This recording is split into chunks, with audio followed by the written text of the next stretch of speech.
Most people misunderstand focus. They think it's a matter of sheer willpower. Just grit your teeth, sit down and grind for hours on end, but that's not how the brain works. If you want to master focus, you have to first understand your biology. The truth is, the human brain isn't designed to maintain intense concentration indefinitely. In fact, the window for truly deep, high-quality focus is much shorter than most people realize. There's a rhythm built into our biology called the ultradian rhythm. It governs cycles of alertness and fatigue throughout the day, usually lasting about 90 to 120 minutes. During this time, your brain is primed for high performance. It can hold attention, solve complex problems, and absorb information at a much higher rate. After that, there's a natural decline in mental energy and output. It's not because you're lazy. It's not because you're undisciplined. It's because your brain is telling you it's time to reset. Think about when you've been in a zone, working deeply on something, and suddenly you feel yourself slipping. You start checking your phone, rereading the same paragraph, zoning out. That's not weakness. That's your ultradian rhythm shifting gears. That's your brain signaling that it needs a break to clear metabolic waste, reset neurotransmitters, and prepare for the next cycle of focus. Ignore that rhythm and you burn out. Work with it and you unlock performance that feels almost effortless. So what does this mean in practice? It means the ideal length of time for focused work isn't 4 hours, it isn't even 3. It's 90 minutes, at most 120. And within that window, your goal should be complete immersion. No distractions, no context switching. One task, one intention, full presence. This is why it's so critical to plan your day around these focus windows. You don't just sit down and hope for a productive day. You carve out a time block, ideally in the first part of your day when your brain's neurochemistry naturally supports focus, and you protect it. You treat it like a performance zone. That 90-minute window becomes sacred. You shut off notifications. You close unnecessary tabs. You clear your physical space so your mind doesn't have to work harder to filter out distractions. And you give your brain a clear signal. This is the time for deep work. What's fascinating is how quickly the brain adapts when we start honoring its natural cycles. The more consistently you enter these windows with intentionality, the more your brain learns to anticipate them. That anticipation releases dopamine even before you begin the task, priming your attention and increasing your likelihood of entering flow states. So it's not just about what you do during the 90 minutes, it's about creating a consistent pattern around it that teaches your nervous system when it's time to lock in. Now, most people hear this and think, but I have an 8-hour workday. I can't just work for 90 minutes and be done. And I agree, you still need to show up for your full responsibilities, but you don't need to be in deep work mode all day. That's unsustainable. What you need is a structure that respects your energy. 1 or 2 90-minute blocks of true, undistracted focus, especially on your highest leverage tasks, can produce more progress than 8 hours of scattered attention. Then, the rest of your day can be built around lighter tasks, meetings, collaboration, or recovery. It's not about doing less, it's about doing the right thing at the right time. When you align your work with your biology, everything changes. You stop fighting your own brain. You stop wasting energy on resisting fatigue or pushing through burnout.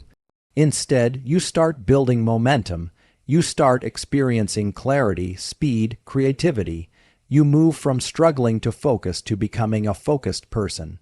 And that shift, when it becomes part of your daily rhythm, is what separates those who perform at an elite level from those who constantly feel like they're falling behind. This is where real focus begins. When we talk about focus, we have to go deeper than just time blocks and habits. We have to understand what's happening inside the brain when we lock into a task. Because once you understand the neurochemistry behind attention, you begin to see why certain windows of time, especially that 90-minute block, are so powerful. You're not just deciding to focus, you're actually entering a physiological state where the brain is optimized to perform. The key players here are 2 neurotransmitters, dopamine and acetylcholine. Dopamine acts like a motivator. It helps us pursue goals, stay engaged, and feel a sense of drive. Acetylcholine sharpens our attention. It helps us zero in, tune out distractions, and absorb information with precision. When both of these are elevated in the right balance, what you get is a heightened state of focus, what people often refer to as being in the zone. Now here's the critical part. These chemicals don't stay elevated all day. They peak and decline based on your behavior, your rest, your nutrition, and the rhythm of your day. Research shows that they tend to rise most predictably within that first 90 minutes of deep, intentional work. That's why, when you sit down and structure your focus block carefully, you feel like everything is clicking. Ideas connect more easily. Your memory sharpens. You're not just thinking. You're thinking clearly. But if you stretch that block too long, say you try to push it to 2 or 3 hours without pause, those chemicals begin to dip. And when they do, your performance starts to fall apart. You get frustrated, you feel scattered, and often you blame yourself. But it's not about effort. It's about chemistry. Your brain is simply entering a recovery phase, and if you don't respect that, what was once focused effort becomes mindless struggle. So what do you do with that information? You become strategic. You learn to identify your natural 90-minute performance windows. You front-load your day, because that's when dopamine tends to be highest and the brain is most refreshed from sleep. You create a ritual to enter that block with purpose.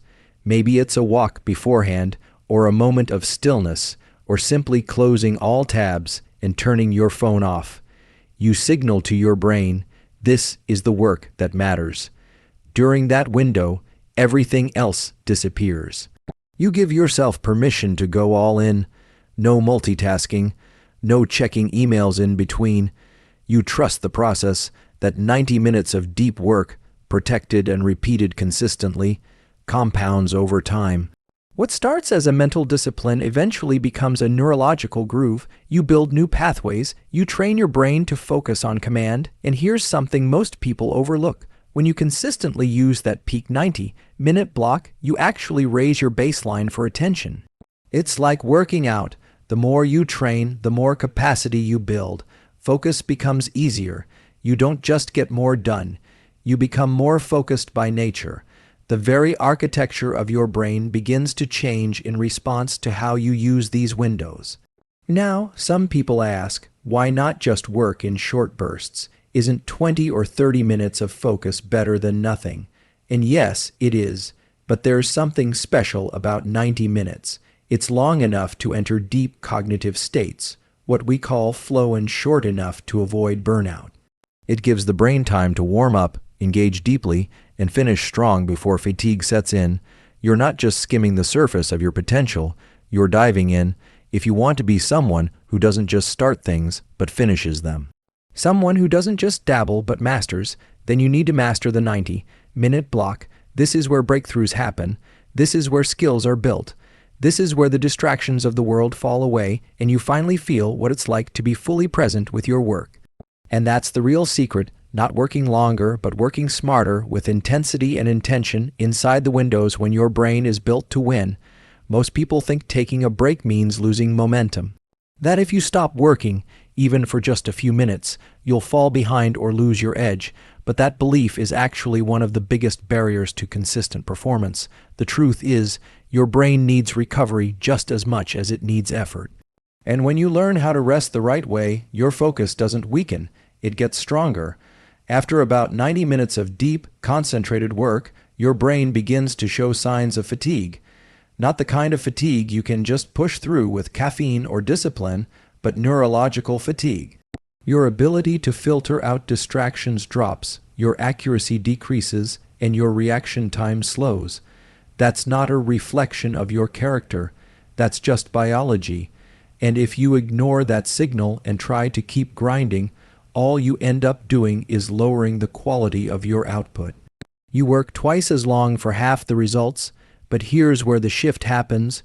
When you treat breaks as a tool, everything changes. Taking a deliberate break after a focused work session doesn't interrupt progress. It actually restores your brain's capacity for focus. Think of it like resetting your mental baseline. You clear the clutter. You give your neurochemistry a chance to rebalance. You allow the systems responsible for attention and memory to recover and prepare for another cycle. Now, not all breaks are created equal. Scrolling on your phone or jumping into emails doesn't count. Those things still demand attention. They keep your brain in a semi-alert, reactive mode.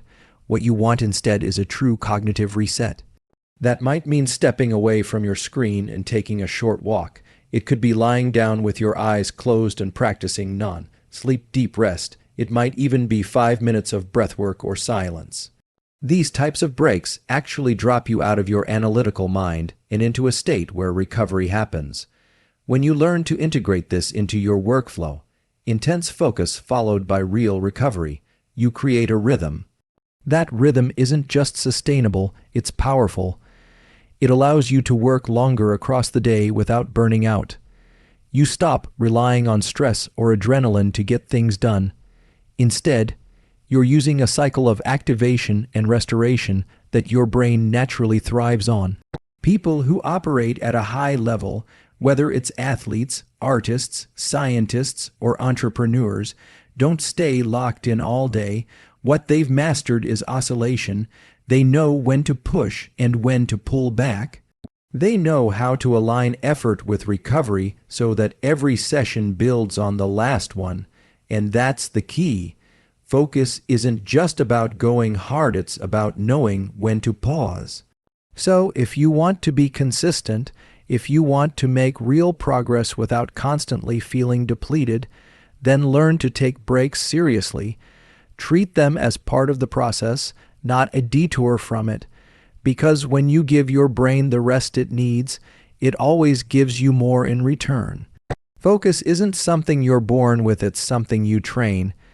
Just like you wouldn't walk into a gym on day one and try to deadlift 300 pounds, you can't expect your mind to instantly sustain long stretches of deep work without building the foundation. Focus is a mental muscle, and like any muscle, it strengthens through progressive, deliberate training. The biggest mistake people make is expecting perfection right away. They sit down to work, aim for 90 minutes of pure concentration, and when they get distracted after 15, they think they've failed. But that's not failure, it's feedback. It's your brain showing you exactly where your current capacity is. And that's where you begin. You don't ignore it and you don't judge it. You work with it. Maybe right now your maximum focus time is 20 minutes. Great, start there. Eliminate distractions for that block. Stay fully engaged. And when you feel the attention start to slip, pause, reset, and step away. Then come back again tomorrow and aim for 25. The key isn't to force yourself into focus through pressure or guilt.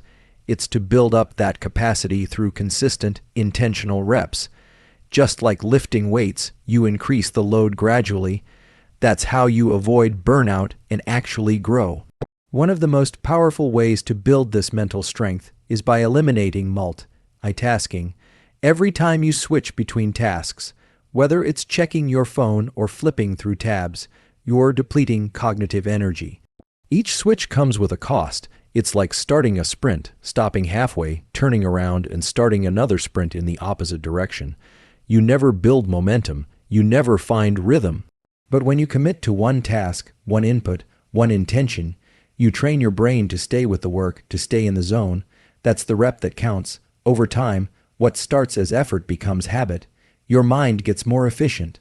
It learns that when you sit down and enter that focused block, it's time to go all in. That cue becomes automatic, and the more often you practice that pattern, the more resilient your attention becomes, even in chaotic or distracting environments. And you don't need to wait months to see results. Within a week or two of consistent, distraction-free work blocks, your focus window starts expanding. Tasks that used to feel draining become easier. You get through more in less time. You start experiencing something most people never feel in their work. Flow, that effortless, fully immersed state where you forget the clock and all that matters is the work in front of you. That state isn't a mystery. It's not reserved for artists or elite performers. It's simply a result of practice. When you show up every day, eliminate distractions, and train your attention like a muscle, your brain adapts. It rewires itself, and you move from someone who struggles to focus to someone who thrives in it. That's the transformation. Your ability to focus isn't just about what's happening inside your brain. It's also deeply influenced by what's happening around you. The environment you work in either supports your concentration or constantly chips away at it. Every visual distraction, every background sound, every flashing notification sends a subtle signal to your brain to shift attention. And when that shift happens over and over, you end up scattered before you even realize it. One of the most effective ways to protect your focus is by designing an environment that reduces friction. You want to create a space that helps your brain lock in, not fight to stay engaged. That means reducing clutter, because every item in your line of sight is a possible distraction. It means setting up your workspace so everything you need is within reach, and everything you don't need is out of view. When your brain sees only the essentials, it can allocate more energy to the task at hand. Lighting also matters more than people think. Natural light, or even soft, consistent lighting, helps regulate your circadian rhythm and boosts alertness. If the room is too dim or the lighting too harsh, your brain has to work harder just to stay awake and attentive. Same with noise. If you're in an unpredictable or chaotic environment, your brain stays in a state of low-level alert, constantly scanning for threats or interruptions. That's a survival mechanism, not a focus mechanism, so control what you can, use noise, canceling headphones or ambient sound to reduce external distractions. Set your phone to silent or put it in another room entirely during deep work. Create rituals around your environment. Maybe it's a certain chair, a playlist, a scent, or even a drink. That tells your brain it's time to focus. These cues work just like warming up before a workout. They prepare your mind for the effort ahead. When your environment supports your focus, something powerful happens. You stop spending energy managing distractions, and you start using that energy to think, create, and solve. Focus becomes less about willpower and more about design, and the more consistent your environment is, the faster your brain can enter that focused state. Over time, just walking into that space becomes a trigger for attention. It's not about perfection. It's about creating conditions that give you the best possible chance to succeed. One of the most overlooked aspects of focused work is what happens after the work is done. Most people go from task to task without ever taking a moment to reflect or assess the quality of their focus. But if you want to build real consistency, real progress, you have to close the loop. You have to evaluate how you showed up during your focus block, because that's where the feedback lives, that's where the learning happens. After a 90-minute session, instead of just jumping to the next item on your to-do list, pause. Ask yourself, was I truly focused? What pulled me out of concentration? Was it internal? Thoughts, boredom, restlessness? Or was it something external, like notifications, noise, or a disorganized space? When you start building that awareness, you gain power, you stop repeating the same mistakes, you start identifying patterns, you start adjusting, and you don't need to overcomplicate this. Just a quick 1-minute reflection, mentally or in a journal, is enough. Maybe you rate your focus from 1 to 10. Maybe you jot down one thing that helped and one thing that hindered. Over time, this simple habit builds a feedback loop between your actions and your awareness.